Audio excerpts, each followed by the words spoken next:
سرکار دو عالم صلی اللہ علیہ وسلم نے فرمایا کوئی شخص حالات کی موزونیت اور راحت و مسرت کی دوپہر پر تکبر نہ کیا کرے، کہیں وہ خوشیاں لے کر غموں کی رات مسلط نہ کر دے۔ کوئی اپنی جوانی اور شباب پر متکبر نہ ہوا کرے کہ کہیں وہ بیمار بنا کر زندگی بھر کے لیے بستر علالت کے سپرد نہ کر دے۔ کوئی اپنی تونگری اور دولت پہ تکبر نہ کیا کرے کہ کہیں وہ تونگر سے در در کا گدا گر نہ بنا دے۔ قرآن کہتا ہے مالک الملک تؤتی الملک من تشاء وتنزع الملک ممن تشاء وتعز من تشاء وتذل من تشاء بيدك الخير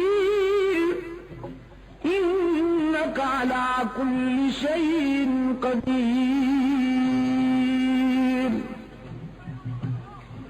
وہی ہے مختار کل، جسے چاہتا ہے بلند کرتا ہے، جسے چاہتا ہے پیوند زمین کرتا ہے۔ اور پھر حضرت سعد رضی اللہ تعالی عنہ نے فوجی ترنگ اور فوجی مستی میں یہ سلوگن بلند کیا یوم یوم الملحمہ، ہمیں ستانے والوں تیار ہو جاؤ، آج ستائے جاؤ گے۔ کل تمہارے ہاتھ میں تلوار تھی، ہماری گردنیں ہوا کرتی تھیں، آج محمد کے رضاکار آ گئے ہیں 10,000۔ آج ہماری تلوار ہوگی اور تمہاری گردنیں ہوں گی۔ ہوا کی لہروں نے حضرت سعد رضی اللہ تعالیٰ عنہ کا یہ جذباتی ماٹو بارگاہ رحمت تک پہنچایا۔ رسول اکرم صلی اللہ علیہ وسلم نے حضرت سعد کو اپنے پاس بلایا، فرمایا سعد تم کیا کہہ رہے ہو؟ عرض کیا اللہ کے رسول، میں اسلام کے دشمنوں کی حوصلہ شکنی کرتے ہوئے یہ کہہ رہا ہوں الیوم یوم الملحمہ، آج تصادم کا دن ہے، آج ٹکر کا دن ہے، آج انتقام اور بدلے کا دن ہے۔ رحمت للعالمین صلی اللہ علیہ وسلم کی آنکھوں میں رحمت کے موتی تیر آئے۔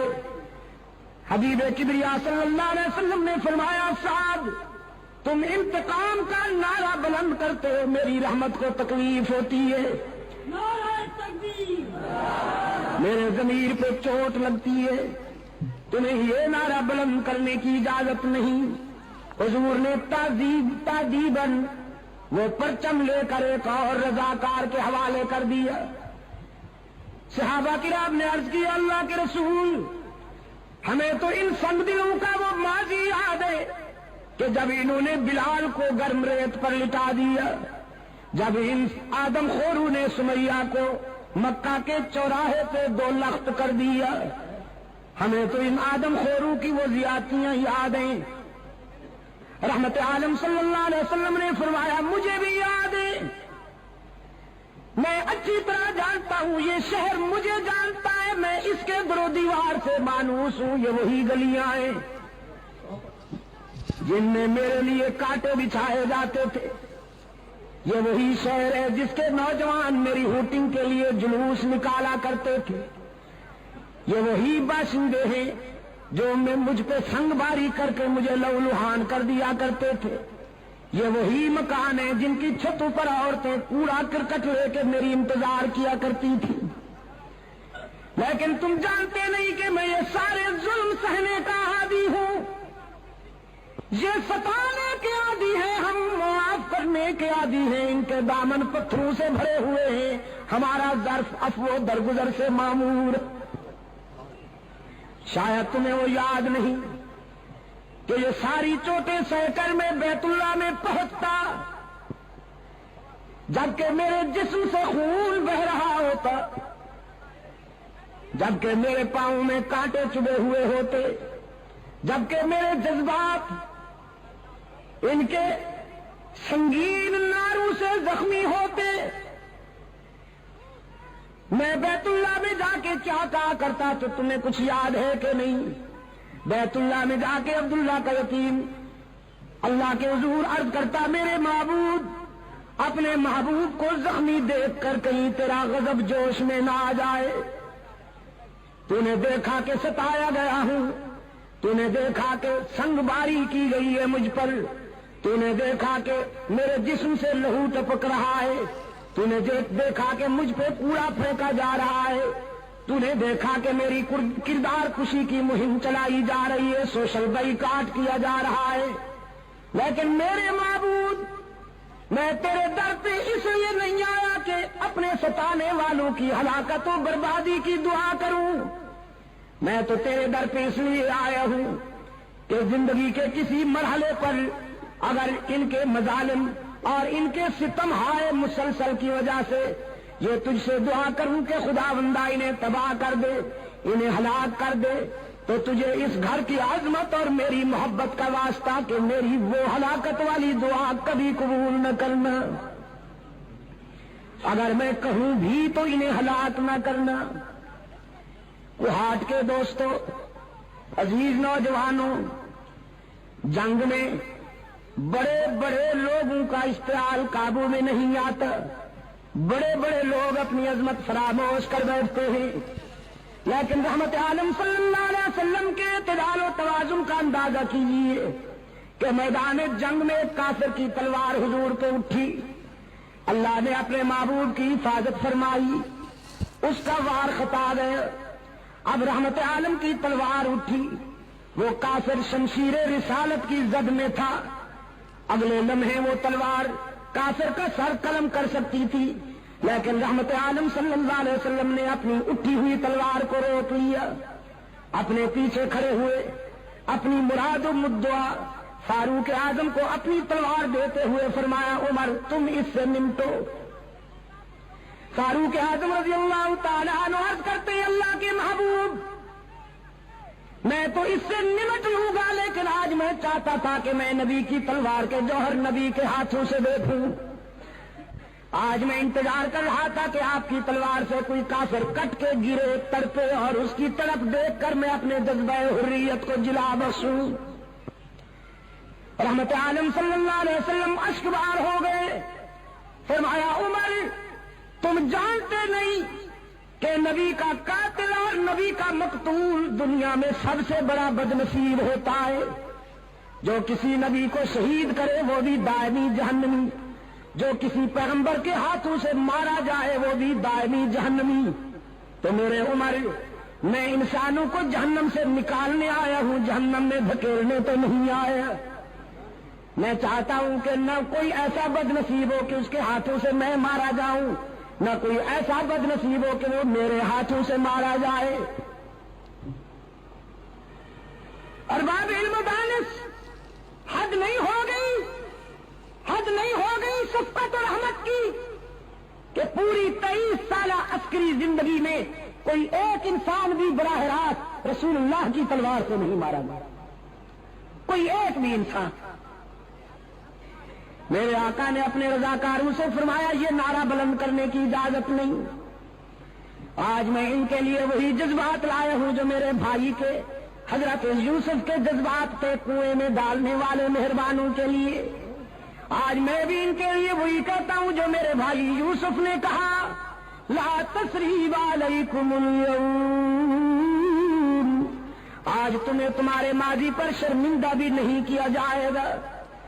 تو تم بھی جاؤ مکہ کی گلیوں میں جا کے، مکہ کے ہر دروازے پہ جا کے میرا پیغام پہنچاؤ، الیوم یوم المرحمہ، آج بدلے اور انتقام کا دن نہیں، آج عبداللہ کا یتیم تمہیں معاف کرنے کے لیے آیا ہے، آج آمنہ کا لال تمہیں دامن رحمت میں چھپانے کے لیے آیا ہے۔ ڈرتے کیوں ہو؟ تم نے اپنے دروازے بند کر لیے ہیں، شہر چھوڑ رہے ہو، تمہارے جسم پر لرزہ طاری ہے، ذرا باہر آ کے دیکھو، آج مکے میں فاتح بن کے آنے والا کوئی مادہ پرست شہنشاہ نہیں، آج فاتح بن کے آنے والا محبوب کبریا ہے۔ وہ انتقام کے جذبات نہیں لایا، وہ درگزر کے جذبات لایا ہے۔ رسول اکرم صلی اللہ علیہ وسلم نے اپنے غلاموں سے فرمایا، جا کے بچوں سے کہہ دو ڈرنے کی ضرورت نہیں، محمد عربی تمہیں یتیم بنانے نہیں آیا۔ جا کے بیٹیوں سے کہہ دو میری بیٹیوں ڈرو نہیں، تمہاری آبرو پہ کوئی شبخون نہیں مارے گا۔ جا کے ماؤں سے کہہ دو تمہاری مانتا نہیں لوٹی جائے گی۔ جا کے بہنوں سے کہہ دو تمہارے سروں سے دوپٹے نہیں اتارے جائیں گے۔ رحمت عالم صلی اللہ علیہ وسلم دختر انسانیت کے سر سے دوپٹے اتارنے نہیں آیا، اترتے ہوئے دوپٹوں کو سنبھالنے کے لیے آیا ہے۔ کیوں کوہاٹ کے روشن ضمیروں، رسول اللہ صلی اللہ علیہ وسلم کے انقلاب نے دختر انسانی کے سر سے دوپٹے اتارے ہیں کہ اترتے ہوئے دوپٹوں کو سنبھالا ہے؟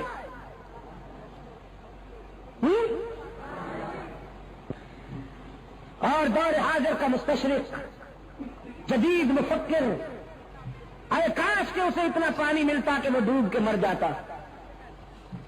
جب وہ اسلام پر اعتراض کرتے ہوئے یہ کہتا ہے کہ اسلام نے تو میدان جہاد میں، میدان جنگ میں انسانوں کا خون بہایا، عورتوں کی بے حرمتی کی، لیکن وہ خود دیکھے کہ انہوں نے عورت کو کیا مقام دیا ہوا ہے۔ مغربی سوسائٹی کی عورت کھلونا بن کے رہ گئی ہے، اس کو عورت کہتے ہوئے بھی حیا آتی ہے، لیکن رحمت للعالمین صلی اللہ علیہ وسلم کے انقلاب نے عورت کو یہ مقام عطا فرمایا۔ حضور نے فرمایا عورت بیٹی ہوتی ہے، بہن ہوتی ہے، بیوی ہوتی ہے اور ماں ہوتی ہے، ڈانسر نہیں ہوتی۔ اور جب ڈانسر بن جاتی ہے تو وہ عورت نہیں رہتی، پھر غلاظت کا مجسمہ ہو جاتی ہے، پھر وہ بدبو کا ٹینک ہوتی ہے، دنیا کی بدترین شے بن جاتی ہے۔ یہ چار مقدس رشتے ہیں عورت کی فطرت میں، بیٹی، بہن، بیوی اور ماں۔ رحمت عالم صلی اللہ علیہ وسلم نے فرمایا عورت جب بیٹی ہوتی ہے تو اس کے سر پہ عفت کی چادر ہوتی ہے، عورت جب بہن ہوتی ہے تو اس کے سر پہ عصمت کا دوپٹہ ہوتا ہے، جب یہ بیوی ہوتی ہے تو اس کے جذبات میں وفا کی بلندیاں ہوتی ہیں، جب یہ ماں بنتی ہے تو اس کے قدموں میں جنت ملتی ہے۔ مشرق و مغرب کے مفکرین کی تعلیمات میں آپ کو اس مظلوم جنس کے لیے یہ احسان کہیں نہیں ملے گا، یہ معیار کہیں نہیں ملے گا۔ میرے عزیز دوستوں، انقلاب رحمت، رسول اللہ کے انقلاب رحمت نے دوپٹے سنبھالے ہیں۔ ایک مشرق کی بیٹی خود بھی مشرقہ بنت مشرق بارگاہ رسالت میں جنگی قیدی بن کے آتی ہے۔ حاتم طائی کی بیٹی تھی، اپنے دور کا بہت بڑا سخی گزرا ہے حاتم طائی۔ ایک مرتبہ شہید کربلا حضرت حسین رضی اللہ تعالی عنہ نے فرزند حاتم سے کہا جب وہ مسلمان ہو چکا تھا کہ میں نے سنا ہے تیرا باپ بہت سخی تھا۔ حاتم کا بیٹا کہنے لگا حسین واقعی سخی تھا، میرا احترام کر، میں بڑے سخی باپ کا بیٹا ہوں۔ حضرت حسین مسکرائے اور فرمانے لگے میرا بھی احترام کر، میں بڑے سخی نانے کا نواسا ہوں۔ حاتم کا بیٹا کہنے لگا حسین میرا باپ اتنا سخی تھا کہ اس کے گھر کے 10 دروازے تھے اور مانگنے والے کو ہر دروازے سے کچھ نہ کچھ مل جایا کرتا تھا۔ حضرت حسین رضی اللہ تعالی عنہ فاتحانہ انداز میں مسکرائے اور فرمانے لگے تیرے باپ کے گھر میں دروازے تو 10 تھے، لیکن تھے اتنے کمزور کہ سوالی کو ایک دروازے کے بعد دوسرے دروازے کی ضرورت پڑتی تھی، پھر تیسرے پہ جانا پڑتا تھا، پھر چوتھے، پانچویں، چھٹے، ساتویں، آٹھویں، نویں اور 10ویں دروازے کی ضرورت پڑتی تھی۔ میرے نانے کے در پہ جو سوالی جاتا میرے نانا تو اس کو ایک در پہ پہنچا دیتے، اور وہ دروازہ اتنا مکمل بھرپور تھا کہ جس سوالی کو وہ در مل جاتا تھا پھر زندگی بھر کے لیے کسی دوسرے دروازے کی حاجت ہی نہیں رہا کرتی تھی۔ وہ در بڑا مکمل ہے اور وہ انسان بڑا خوش نصیب ہے جسے وہ در میسر آ جائے۔ اقبال اسی لیے کہتا ہے کہ وہی سجدہ ہے لا کے اہتمام کہ ہے جس سے ہر سجدہ تجھ پر حرام۔ تو میں عرض کر رہا تھا کہ وہ بنت حاتم رسول اللہ صلی اللہ علیہ وسلم کی خدمت میں حاضر ہوتی ہے، اس کے سر پہ چادر نہیں، رسول اللہ صلی اللہ علیہ وسلم نے اپنی چادر ایک رضاکار کو دیتے ہوئے فرمایا کہ جاؤ اس بچی کے سر پہ چادر ڈال دو۔ رضاکاروں نے عرض کیا اللہ کے رسول مشرکہ ہے، اس کا باپ سخی تو تھا لیکن مشرک تھا،